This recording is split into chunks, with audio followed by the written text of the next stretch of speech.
Good morning and welcome to Daily Red Devil for all of your latest Manchester United transfer news and talk. I hope everyone is doing well on this Friday morning. We're back with another massive show to bring you guys today. But before we jump into that, if you are enjoying the shows, please do smash a like. Please do subscribe to the channel if you're new.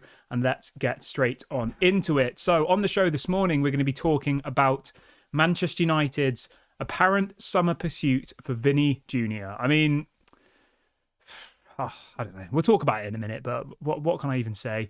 We'll also be talking about some players who apparently are going to be pushed out of the club in the summer, and one of those names is Harry Maguire. Some other bits of transfer-related news as well to talk about, including apparently Manchester United's now pursuit of Choupo-Moting from Bayern Munich. There's quite a lot of transfer stuff to get through, so I will kind of try and not spend too much time on that. But yeah, as always, get involved in the comment section. Let me know your thoughts on everything we discuss on today's show. Have your say. I always like to see what other Man United fans are thinking. So get in the comment section, let me know your thoughts, and let's jump straight on into the show. Right, let's start off with Harry Maguire then.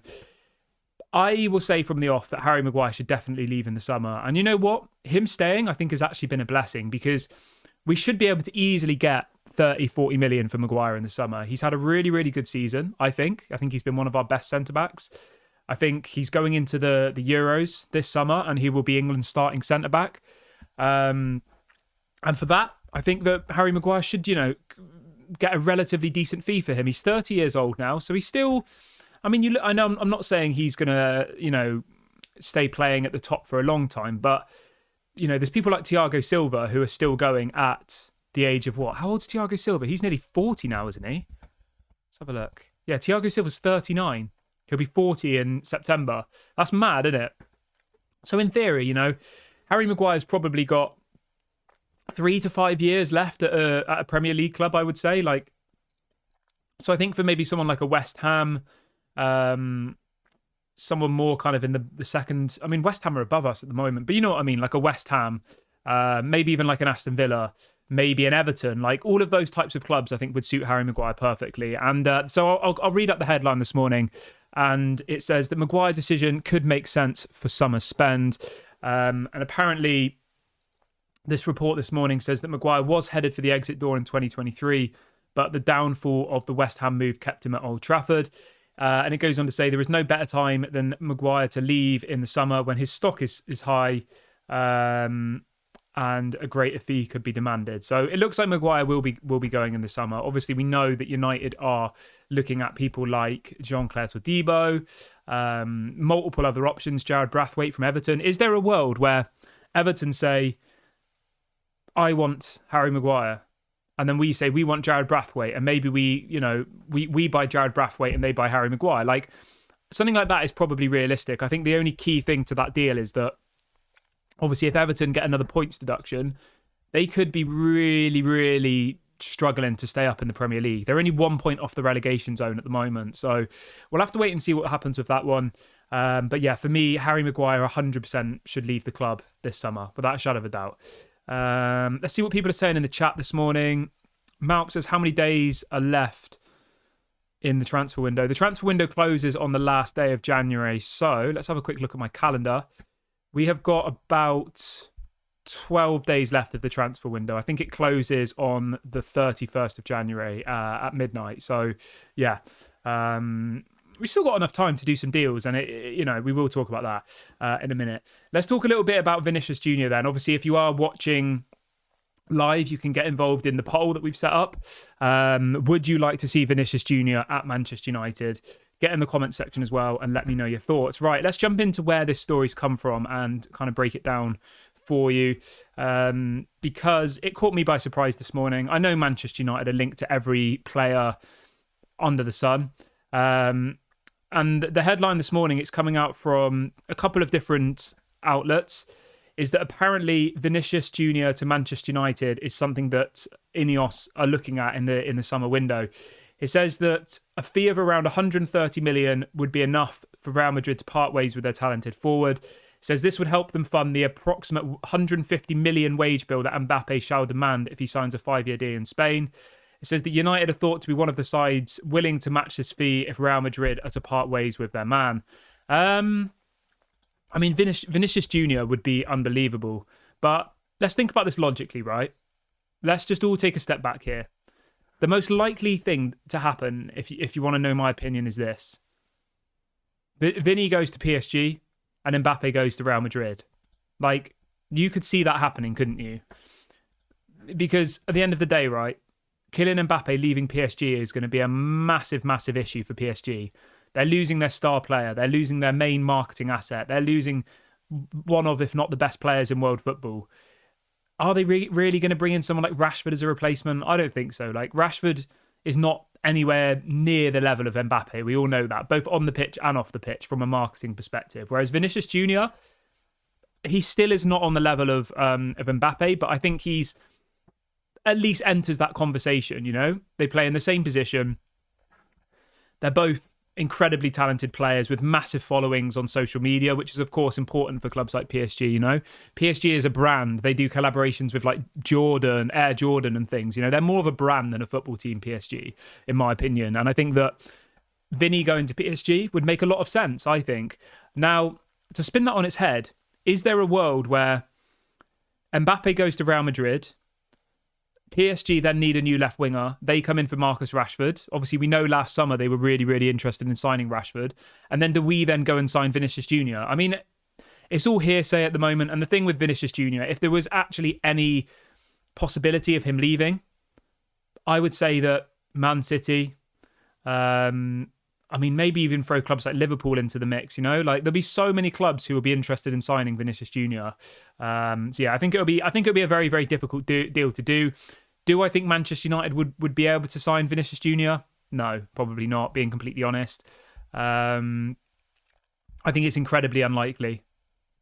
You know, why would he come to Manchester United? He's playing for Real Madrid, one of the best teams in the world at the moment, going from that to a team who are currently sat in 7th and are in absolute disarray. So the likelihood of this story happening, I would probably say,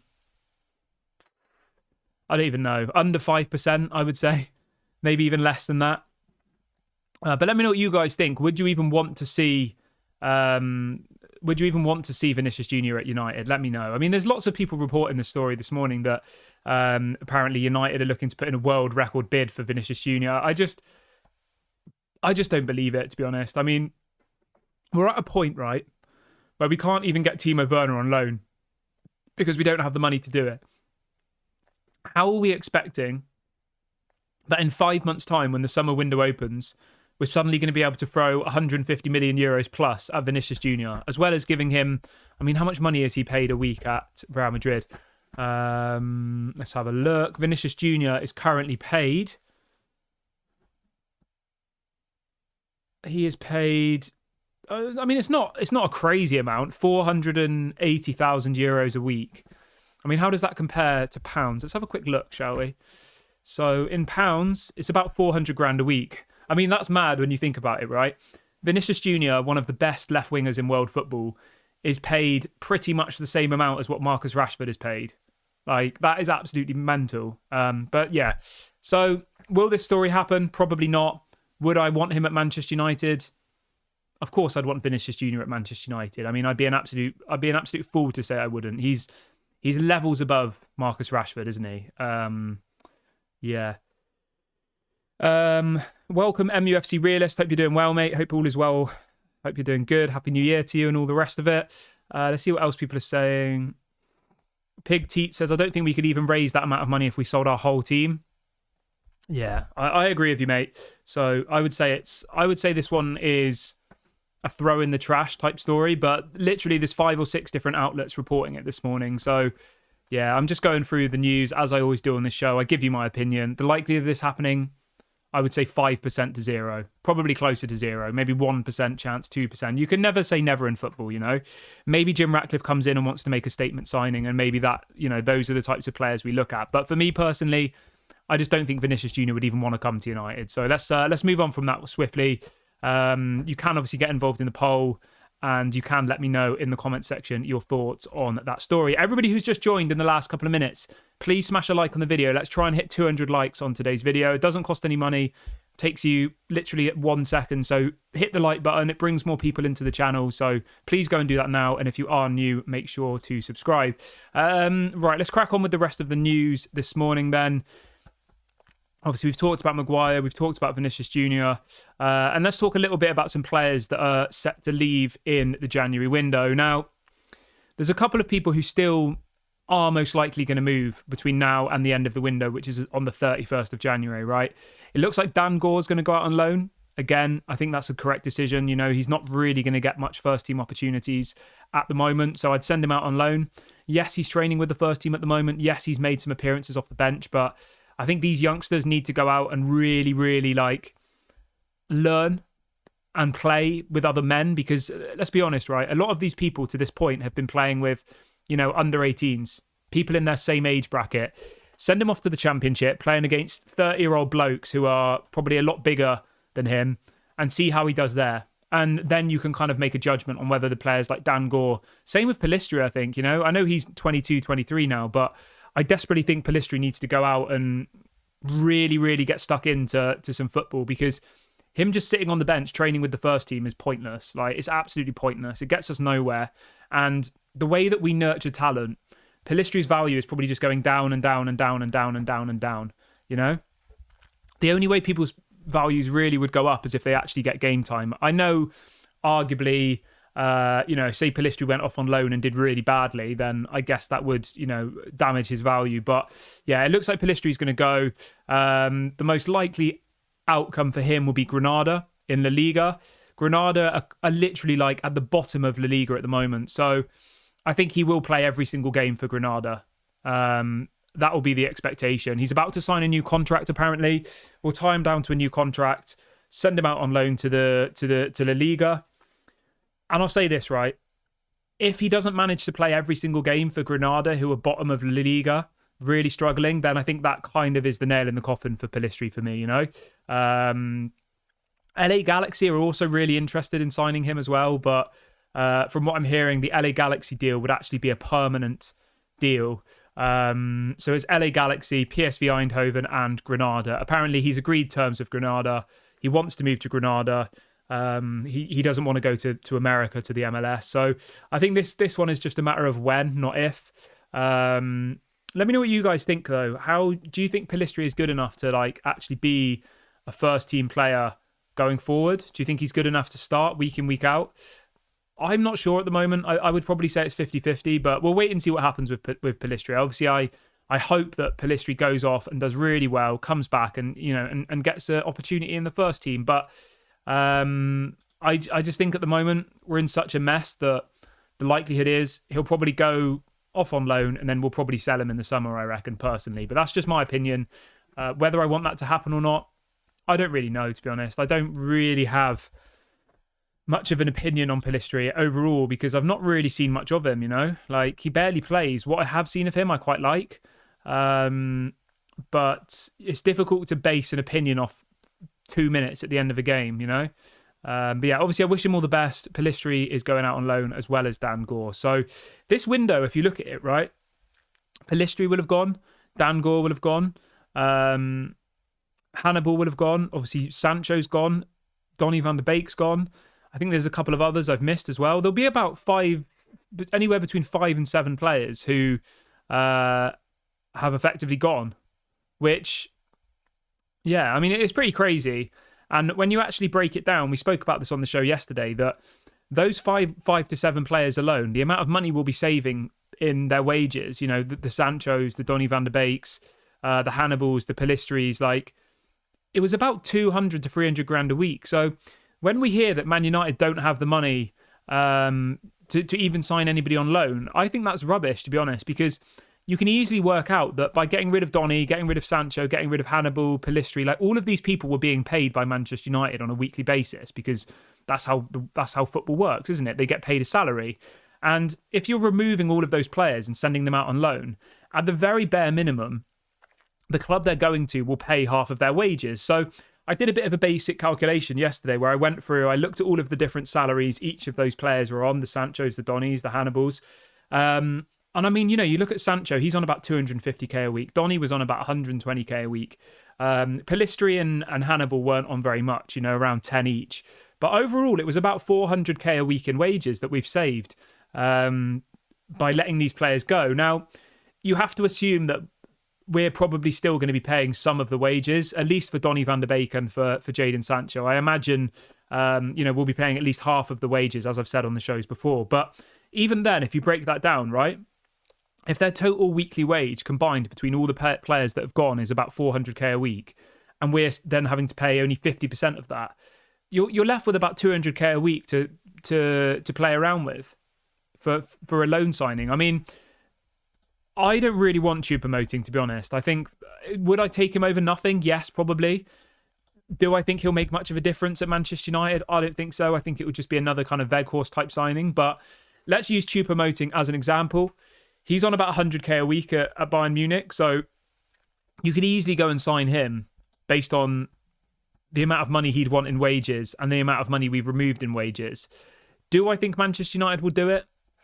I think they probably will, to be honest. I think Choupo-Moting will probably sign for Manchester United in the next kind of, in the next 10 days of the window. I think he will be our only signing. Unless, we get some more injuries, then maybe things will change. But other than that, I don't think we'll see anybody else coming in. Obviously, in the midfield position now, we're looking quite strong. Obviously, Mason Mount's back, Casemiro's back. We've got a lot of people coming back from injury now. So by the time we play our next Premier League game, I imagine we'll probably have a full strength team. Luke Shaw will be back. It'll be Luke Shaw. It will be Martinez. It'll be Varane. It'll be Casemiro. And I think that based on that, we don't really need anybody. I know we need a striker. But yeah, I think Choupo-Moting for me it's a bit of a... It's just not very good. Ryan says you should know that Man United don't make top signings in January. That's not entirely true, though. We signed Bruno Fernandes for 50-odd million in January. We signed Juan Mata for 50-odd million in January. We have signed some big players for big amounts of money in the January window. So to say that we don't sign anybody in January, if you look at the balance, right, of players that we have signed over the years, then yeah, overall we sign less players in January. I get that. But to say that we don't ever sign anybody in January isn't entirely true, because as I said, we signed Bruno for, I think it was 50 million. We signed Juan Mata for around 50 million. We have done business in January in the past. So I think it's easy for us to say, oh, we don't do business in January. Let them have cut a bit of stick. I mean, I'm looking back on the internet now, right? To say that we didn't sign good players in January. We signed Henrik Larsson in January. Louis Saha. Paul Scholes was signed in January. Juan Mata. Patrice Evra. Nemanja Vidic was signed in January. And Bruno Fernandes was signed in January. So for us to now accept as a fan base that, oh, it's January, we don't sign good players in January, I think that just shows how, as a fan base, our expectations have fallen to rock bottom. And we've just allowed the Glazers to now tell us that there isn't opportunities in January. We can't buy players in January. I mean, that's absolutely rubbish. If you look through, as I just said, those 7 players, Bruno Fernandes, Vidic, Patrice Evra, Mata, Paul Scholes, Saha, Henrik Larsson. I mean, some of them are some of our greatest players in our history. Vidic, one of the best, if not the best centre-back in Premier League history. Paul Scholes, literally my favourite player at Manchester United. Like, there is opportunities to do in the window. They just don't want to do it. They want to pretend that the summer window is better. It's this holy window. I mean, based on what they've done over the last 10 years, they wait till the summer, they negotiate with someone for 4 months, and then they pay them 4 times what the value is. So I just don't trust anything they say. And I think if we need players in January, we should go and do it. Like, it's a poor excuse. Other clubs are signing people. Arsenal will sign a striker. Mark my words, that will happen. Tottenham have just gone and signed a new centre-back and have signed Timo Werner. We're sat there with nothing. So don't, surrender to this theory that United don't sign players in January. We shouldn't be signing players in January. I just think it's rubbish. But right, I'm going to wrap the video up there, guys. Thank you so much to everyone who's joined me on the show this morning. I will be back this evening about 6 p.m. as usual. Do me one small favour, like the video before you go, subscribe to the channel if you're new. This has been Daily Red Devil. Have a good day, everybody, and I'll speak to you all soon.